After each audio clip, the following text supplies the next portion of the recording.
बदली पारे बात्यार गतिपथ। हाँ आज्ञा, दक्षिण पूर्व बंगोपसागर तथा श्रीलंकार पूर्व उपकूल में सृष्टि होता घूर्णिबल एवं लघुचाप परिणत होती परवर्ती 24 घंटे एक स्पष्ट लघुचाप बा वेलमार्क लो प्रेशर परिणत हो। परवर्ती पर्यायर एक अवपात बा डिप्रेशन परिणत हो। परवर्ती पर्यायर डीप डिप्रेशन बा गभीर अवपातर 100% चांस अच्छी ये हम और गभीर अवपात रूप ने किंतु बात्या जदि कथा कहबा ताले साइक्लोनिक स्टॉर्म 70% चांस अच्छी साइक्लोनिक स्टॉर्म एवं जहाँ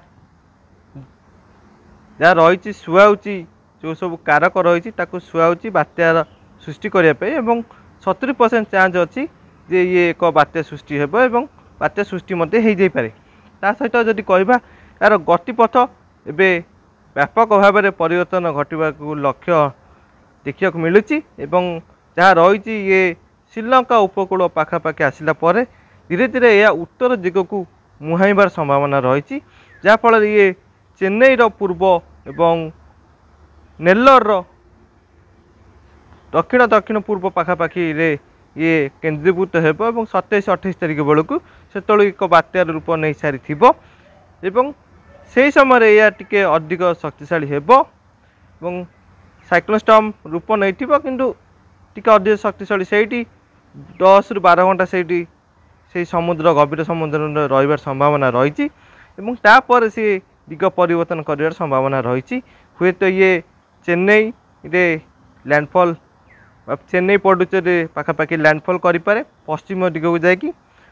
नहले ये टिके उत्तर को आसी जदि आसे ताले निश्चित भाव में ये विशाखापाटना एवं दक्षिण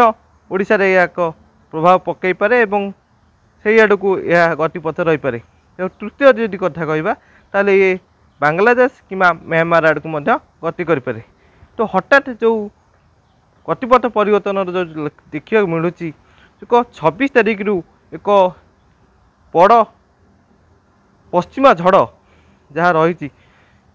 प्रभाव रहिबो 26 ରୁ 29 पर्यंत एवं से बात्याटी 26 ରୁ 29 मध्य ही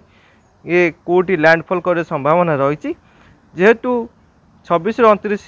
पश्चिमा झड़ प्रभाव रहिबो एवं से बात्या को प्रभावित कर संभावना रही जहाँफल कि लगुच एक गतिपथ बदलिया संभावना रही एवं तीनोटी जदि कहली तीनोटी रही गतिपथ बदली जापे जो रहिबो 27-28 तारिख बेलू ये चेन्नई एवं नेल्लोर मझिया मझी गभीर समुद्र 200 किलोमीटर दूर भितर थी तापर से गतिपथ कुआड़ को जीव ये तीनोटी दिग रही पश्चिम एवं दक्षिण जदि मुहाइब ताले ये से चेन्नई और नेल्लोर मध्य गति करें गति करी स्थलभा गतिक्रम करें द्वितीयटी रही ये विशाखापाटना और दक्षिण ओडिशा आसीपे तृतीयटी रही ये म्यांमार एवं बांग्लादेश आसीपे। ये तीनोटी संभावना रही गतिपथ बदली पारे जदि किसी भी अपडेट आसे निश्चित भाव में आपको जनइबी। देखुता चैनल को सब्सक्राइब करता लाइक शेयर करेंगे। रही नमस्कार।